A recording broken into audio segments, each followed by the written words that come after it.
فرمانے کی وجہ سے اللہ نے ہمیں ذلیل کیا ہے کہ اللہ نے ہمیں ہر نعمت سے محروم کر دیا ہے. ورنہ جاؤ کتابیں پڑھ کے دیکھو, صحابہ نے 100 نکاح کیے ہیں, 100 نکاح کیے ہیں کئی صحابہ نے. کیسی موجیں کرائی اللہ نے کو, کیوں فرما بردار تھے.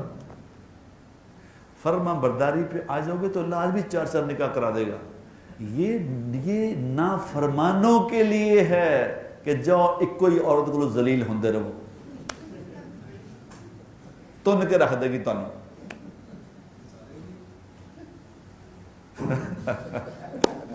خوش ہو رہے اس میں سارے.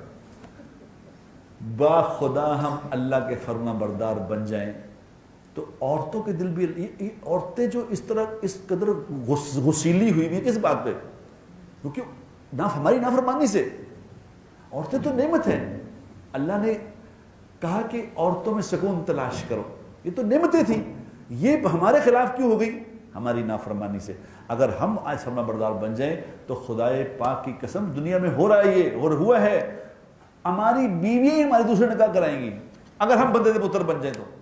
یہ میں ہوں فروڈیا, میں ہوں بدماش جس کی وجہ سے سزا ملی ہے.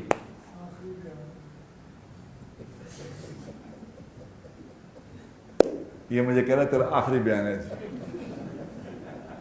کہ تو بھی جانا نہ کر لگ جانے دن پتے.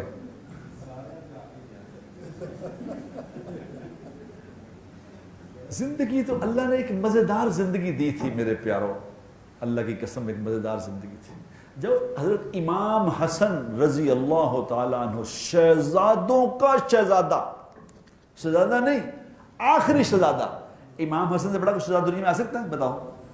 رضی اللہ تعالیٰ عنہ, شہزادے, سچ مچ کے شہزادے. میں لوگوں کو کہا کرتا ہوں سچ مچ کے شہزادے دنیا میں 2 ہی ہیں بس,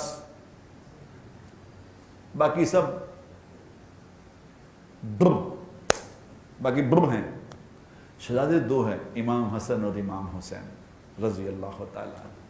جاؤ پڑھ کے دیکھو امام حسن نے کتنے نکاح کیے تھے. میں کہوں گا تو غلط کو, پڑھ خود پڑھو. اللہ نے ان پہ دنیا کی ہر نعمت تمام کر دی تھی, جاؤ موجے کرو. اور ہم سے اللہ نے ہر نعمت چھین لی ہے ہماری نافرمانی کی وجہ سے.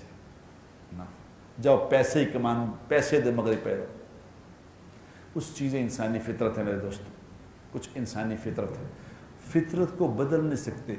عورت مرد کی طرف اٹریکٹ ہوگی, مرد عورت کی طرف اٹریکٹ ہو, اللہ نے بنایا ہے ایسا. اگر نہ ہوتا تو پھر رولا کیا تھا؟